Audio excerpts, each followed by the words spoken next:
जय श्री कृष्णा। राधे राधे। आज आप लोग सुनेंगे पूर्णिमा पर सुने जाने वाले सत्यनारायण भगवान की कथा।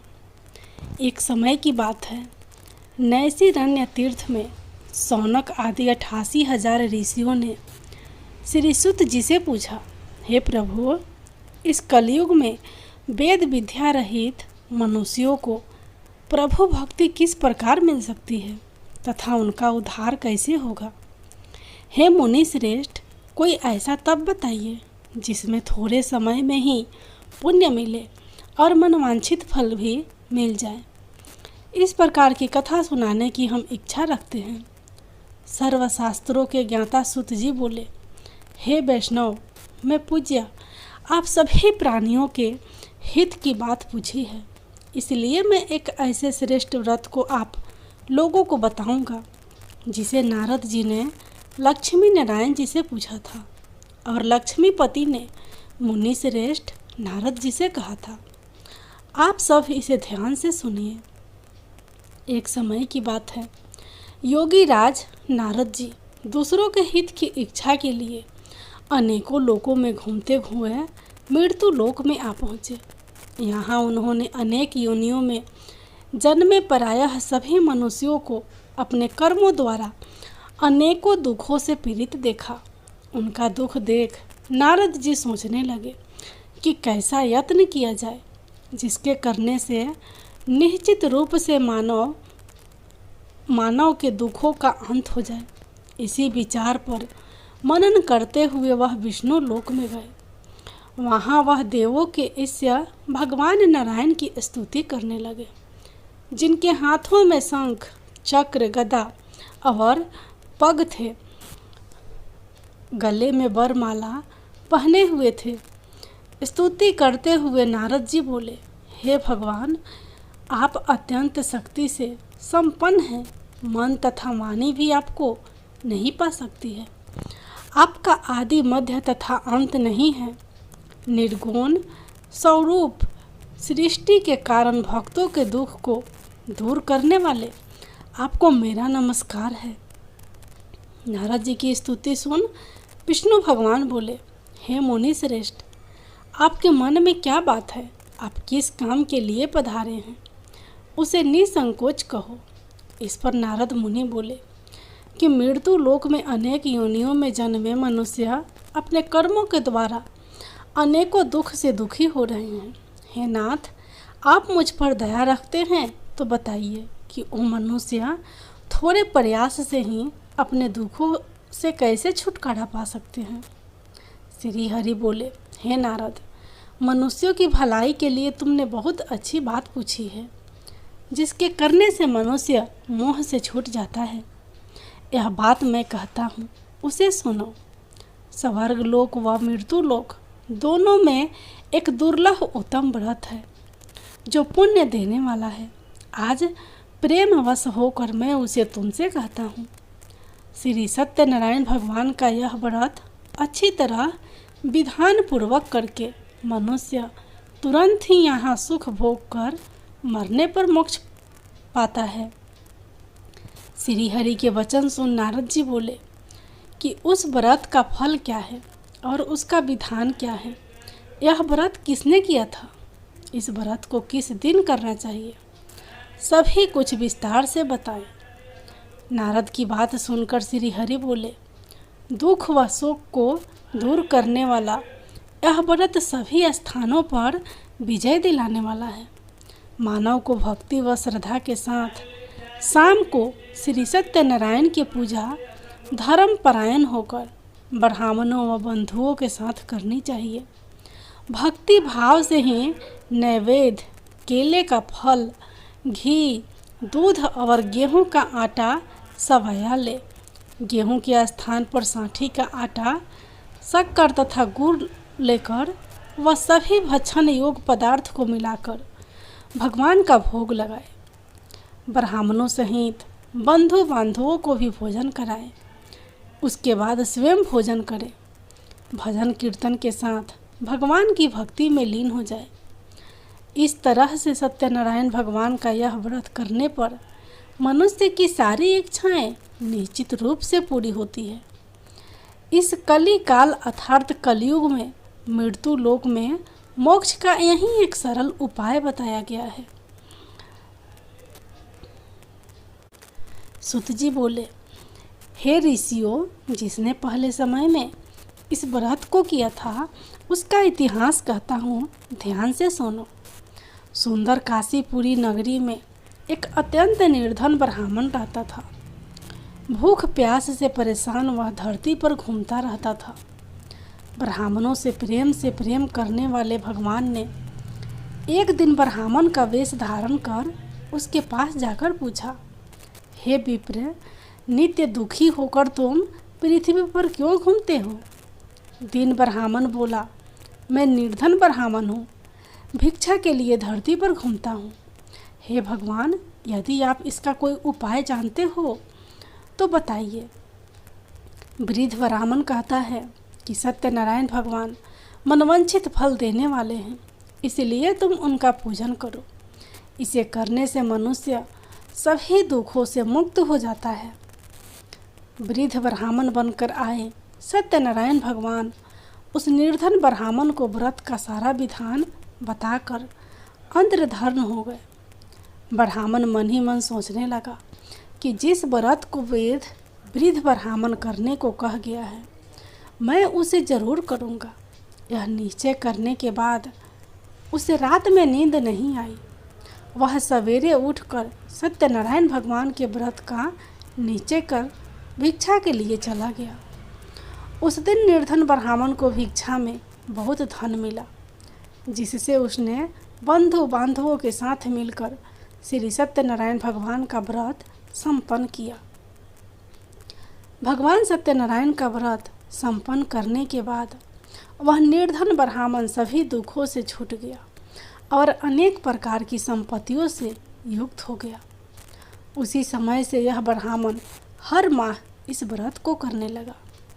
इस तरह से सत्यनारायण भगवान के व्रत को जो मनुष्य करेगा वह सभी प्रकार के पापों से छूटकर मोक्ष को प्राप्त होगा।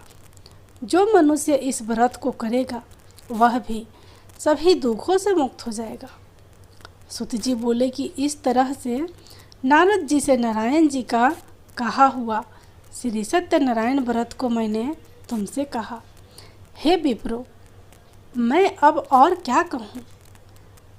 ऋषि बोले, हे मुनिवर, संसार में उस विप्र से सुनकर और किस किस ने इस व्रत को किया, हम सब इस बात को सुनना चाहते हैं।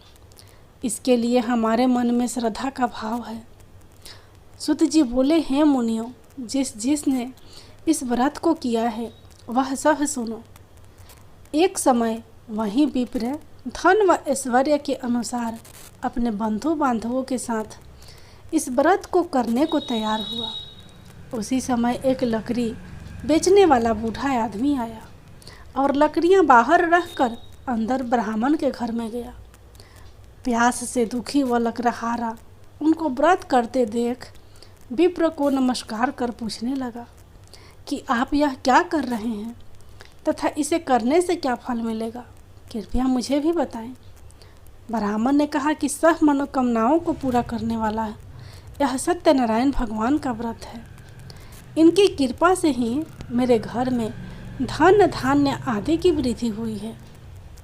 विप्र से सत्यनारायण व्रत के बारे में जानकर लकड़हारा बहुत प्रसन्न हुआ। चरना अमृत लेकर वह प्रसाद खाने के बाद वह अपने घर गया। लकड़हारे ने अपने मन में संकल्प किया कि आज लकड़ी बेचने से जो धन मिलेगा उसी से श्री सत्यनारायण भगवान का उत्तम व्रत करूँगा। मन में इस विचार को ले बूढ़ा आदमी सिर पर लकड़ियाँ रख उस नगर में बेचने गया जहाँ धनी लोग ज़्यादा रहते थे। उस नगर में उसे अपनी लकड़ियों का दाम पहले से 4 गुना अधिक मिलता है। बूढ़ा प्रसन्नता के साथ दाम लेकर केले, शक्कर, घी, दूध, दही और गेहूं का आटा ले और सत्यनारायण भगवान के व्रत की अन्य सामग्रियां लेकर अपने घर गया। वहां उसने अपने बंधु बांधवों को बुलाकर विधि विधान से सत्यनारायण भगवान का पूजन और व्रत किया। इस व्रत के प्रभाव से वह बूढ़ा लग रहा रहा, धन पुत्र आदि से युक्त होकर संसार के समस्त सुख भोग अंतकाल में वैकुंठ धाम चला गया। श्री सुत जी बोले, हे श्रेष्ठ मुनियों, अब आगे की कथा कहता हूँ। पहले समय में उल्खामुख नाम का एक बुद्धिमान राजा था। वह सत्यवक्ता और जितेंद्रिय था। प्रतिदिन देव स्थानों पर जाता और निर्धनों को धन देकर उनके कष्ट दूर करता था। उसकी पत्नी कमल के समान मुख वाली तथा सती साध्वी थी। भद्रशिला नदी के तट पर उन दोनों ने श्री सत्यनारायण भगवान का व्रत किया। उसी समय साधु नाम का एक वैश्य आया। उसके पास व्यापार करने के लिए बहुत सा धन भी था। राजा को व्रत करते देखकर वह विनय के साथ पूछने लगा, हे राजन, भक्ति भाव से पूर्ण होकर आप यह क्या कर रहे हो? मैं सुनने की इच्छा रखता हूँ, तो आप मुझे बताएं। राजा बोला, हे साधु, अपने बंधु बांधवों के साथ पुत्र आदि की प्राप्ति के लिए एक महाशक्तिमान श्री सत्यनारायण भगवान का व्रत व पूजन कर रहा हूँ। राजा के वचन सुन साधु आदर से बोला, हे राजन, मुझे इस व्रत का सारा विधान कहिए। आपके कथा अनुसार मैं भी इस व्रत को करूँगा। मेरी भी संतान नहीं है और इस व्रत को करने से निश्चित रूप से मुझे संतान की प्राप्ति होगी। राजा से व्रत का सारा विधान सुन व्यापार से निवृत्त हो वह अपने घर गया। साधु वैश्य ने अपनी पत्नी को संतान देने वाले इस व्रत का वर्णन कह सुनाया और कहा कि जब मेरी संतान होगी तब मैं इस व्रत को करूँगा। साधु ने इस तरह के वचन अपनी पत्नी लीलावती से कहा। लीलावती से कहे, एक दिन लीलावती पति के साथ आनंदित हो संसारिक धर्म में परिवृत होकर श्री सत्यनारायण भगवान की कृपा से गर्भवती हो गई। 10वें महीने में उसके गर्भ से एक सुंदर कन्या ने जन्म लिया।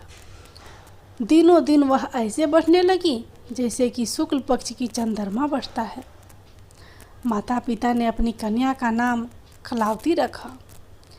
एक दिन लीलावती ने मीठे शब्दों में अपने पति को याद दिलाया कि आपने सत्यनारायण भगवान के जिस व्रत को करने का संकल्प किया था उसे करने का समय आ गया है। आप इस व्रत को करिए। साधु बोला कि हे प्रिय, इस व्रत को मैं उसके विवाह पर करूँगा।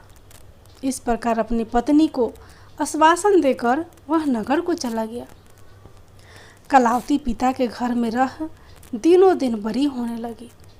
साधु ने एक बार नगर में अपनी कन्या को सखियों के साथ देखा तो तुरंत ही दूत को बुलाया और कहा कि मेरी कन्या के योग वर देखकर आओ। साधु की बात सुनकर दूत कंचन नगर में पहुंचा और वहां देखभाल कर लड़की के सुयोग वनिक पुत्र को ले आया। सुयोग लड़के को देख साधु ने बंधु बांधवों को बुलाकर अपनी पुत्री का विवाह कर दिया। लेकिन दुर्भाग्य की बात ये कि साधु ने अभी भी श्री सत्यनारायण भगवान का व्रत नहीं किया। इस पर श्री भगवान क्रोधित हो गए और श्राप दिया कि साधु को अत्यधिक दुख मिले।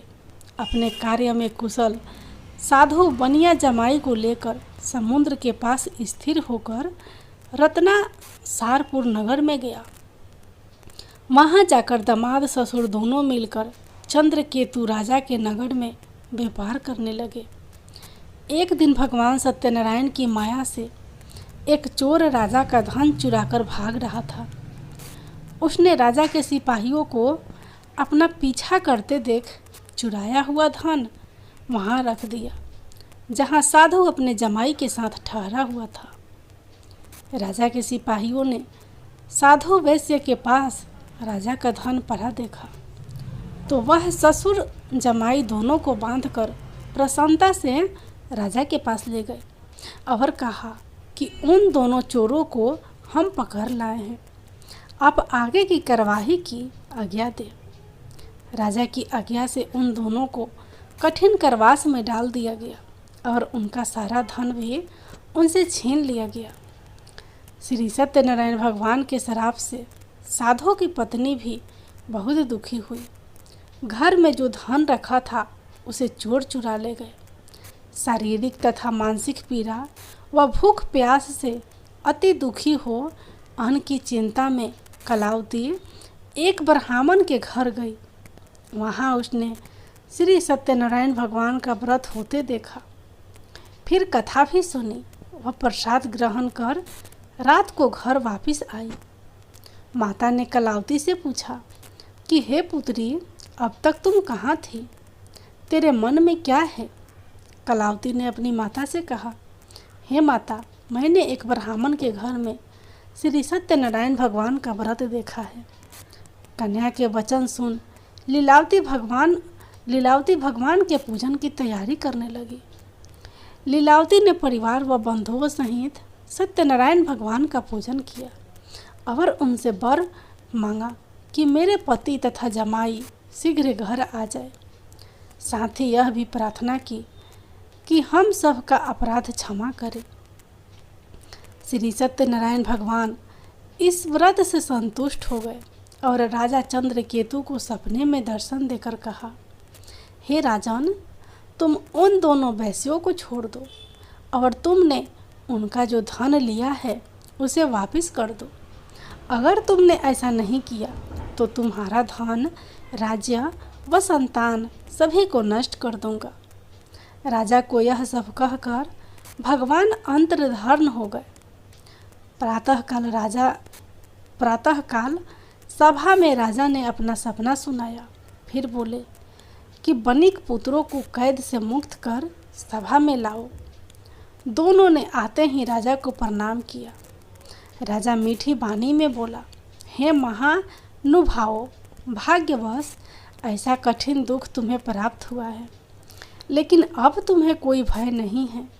ऐसा कह राजा ने उन दोनों को नए वस्त्र आभूषण भी पहनाए और जितना धन उनका लिया था उससे दुगुना धन वापस कर दिया। दोनों वैश्य अपने घर को चल दिए। सूत जी बोले, वैश्य ने मंगलाचार कर अपनी यात्रा आरंभ की और अपने नगर की ओर चल दिए। उनके थोड़ी दूर जाने पर एक दंडी वेशधारी श्री सत्यनारायण ने उनसे पूछा, हे साधु, तेरी नाव में क्या है? अभिमानी वणिक हंसता हुआ बोला, हे दंडी, आप क्यों पूछते हो? क्या धन लेने की इच्छा है? मेरी नाव में तो बेल व पत्ते भरे हुए हैं। वैश्य के कठोर वचन सुन भगवान बोले, तुम्हारा वचन सत्य हो। दंडी ऐसे वचन कह वहाँ से दूर चले गए। कुछ दूर जाकर समुद्र के किनारे बैठ गए। दंडी के जाने के बाद साधु वैश्य ने नित्य क्रिया के पश्चात नाव को ऊंची उठते देखकर अचंभा माना और नाव में बेल पत्ते आदि देख वह मूर्छित हो जमीन पर गिर पड़ा। मूर्छा खुलने पर वह अत्यंत शोक में डूब गया। तब उसका दामाद बोला कि आप शोक ना मनाएं, यह दंडी का शाप है, इसलिए हमें उनकी शरण में जाना चाहिए, तभी हमारी मनोकामनाएं पूरी होगी। दामाद की बात सुनकर वह दंडी के पास पहुंचा और अत्यंत भक्ति भाव से नमस्कार करके बोला, मैंने आपसे जो जो असत्य वचन कहे थे उनके लिए मुझे क्षमा दे। ऐसा कहकर महान शोकातुर हो रोने लगा। तब दंडी भगवान बोले, हे बनिक पुत्र, मेरी आज्ञा से बार बार तुम्हें दुख प्राप्त हुआ है, तो मेरी पूजा से विमुख हुआ। साधु बोला, हे भगवान, आपकी माया से ब्रह्म आदि देवता भी आपके रूप को नहीं जानते, तब मैं अज्ञानी कैसे जान सकता हूँ? आप प्रसन्न होइए, अब मैं समर्थ के अनुसार आपकी पूजा करूँगा। मेरी रक्षा करो और पहले के समान नौका में धन भर दो। साधु वैश्य के भक्तिपूर्वक वचन सुनकर भगवान प्रसन्न हो गए और उनकी इच्छा अनुसार वरदान देकर अंतर्धान हो गए। ससुर जमाई जब नाव पर आए तो नाव धन से भरी हुई थी। फिर वहीं अपने अन्य साथियों के साथ सत्यनारायण भगवान का पूजन कर अपने नगर को चल दिए। जब नगर के नज़दीक पहुँचे तो दूत को घर पर खबर करने के लिए भेज दिया। दूत साधु की पत्नी को प्रणाम कर कहता है कि मालिक अपने दामाद सहित नगर के निकट आ गए हैं। दूत की बात सुन साधु की पत्नी लीलावती ने बड़े हर्ष के साथ सत्यनारायण भगवान का पूजन कर अपनी पुत्री कलावती से कहा कि मैं अपने पति के दर्शन को जाती हूँ, तू कार्य पूर्ण कर शीघ्र आ जा। माता के ऐसे वचन सुन कलावती जल्दी से प्रसाद छोड़ अपने पति के पास चले गई। प्रसाद की अवज्ञा के कारण श्री सत्यनारायण भगवान रुष्ट हो गए और नाव सहित उसके पति को पानी में डुबो दिया। कलावती अपने पति को वहां न पाकर रोती हुई जमीन पर गिर गई।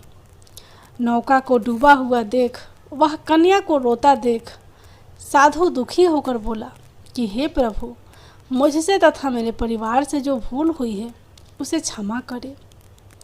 साधु के दीन वचन सुनकर श्री सत्यनारायण भगवान प्रसन्न हो गए और आकाशवाणी हुई, हे साधु, तेरी कन्या मेरे प्रसाद को छोड़कर आई है, इसलिए उसका पति अदृश्य हो गया है।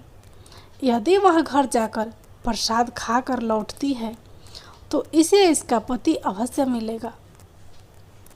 ऐसी आकाशवाणी सुनकर कलावती घर पहुंचकर प्रसाद ग्रहण करती है और फिर आकर अपने पति के दर्शन करती है। उसके बाद साधु अपने बंधु बांधवों सहित श्री सत्यनारायण भगवान का विधि विधान से पूजन करता है तथा इस लोक में सुख भोग वह अत्यंत में स्वर्ग को जाता है। श्री सुत जी बोले, हे ऋषियों, मैं और भी एक कथा सुनाता हूँ, उसे भी ध्यान पूर्वक सुनो। प्रजा पालन में लीन तुगध्वज नाम का एक राजा था। उसने भी भगवान का प्रसाद त्याग कर बहुत ही दुख सहन किया। एक बार वन में जाकर वन्य पशुओं को मारकर वह बर के पेड़ के नीचे आया। वहाँ उसने ग्वालों को भक्ति भाव से अपने बंधु सहित सत्यनारायण भगवान का पूजन करते देखा। अभिमान वश राजा ने उन्हें देखकर भी पूजा स्थान में नहीं गया और ना ही उसने भगवान को नमस्कार किया। ग्वालों ने राजा को प्रसाद दिया, लेकिन उसने वह प्रसाद नहीं खाया और प्रसाद को वहीं छोड़ वह अपने नगर को चला गया। जब वह नगर में पहुंचा तो वहाँ सब कुछ तहस नहस हुआ पाया तो वह शीघ्र ही समझ गया कि यह सब भगवान ने ही किया है। वह दोबारा ग्वालों के पास पहुंचा और विधि पूर्वक पूजा करके प्रसाद खाया तो श्री सत्यनारायण भगवान की कृपा से सब कुछ पहले जैसा हो गया। दीर्घ काल तक सुख भोगने के बाद मरणोपरांत उसे स्वर्ग लोक की प्राप्ति हुई। जो मनुष्य परम दुर्लभ इस व्रत को करेगा तो भगवान सत्यनारायण की अनुकंपा से उसे धन धान की प्राप्ति होगी। निर्धन धनी हो जाता है और भय मुक्त हो जीवन जीता है। संतानहीन मनुष्य को संतान सुख मिलता है और सारे मनोरथ पूर्ण होने पर मानव अंतकाल में वैकुंठ धाम को जाता है। सुत जी बोले, जिन्होंने पहले इस व्रत को किया अब उनके दूसरे जन्म की कथा कहता हूँ। वृद्ध सतानंद ब्राह्मण ने सुदामा का जन्म लेकर मोक्ष की प्राप्ति की। लकड़हारे ने अगले जन्म में निषाद बनकर मोक्ष प्राप्त किया। उल्खा मुख नाम का राजा दशरथ होकर वैकुंठ को गए। साधु नाम के वैश्य ने मोर ध्वज बनकर अपने पुत्र को आरे से चीरकर मोक्ष पाया। महाराज तुंगध्वज ने स्वयंभू होकर भगवान से भक्ति युक्त हो कर्म कर मोक्ष पाया। श्री सत्यनारायण भगवान की जय हो।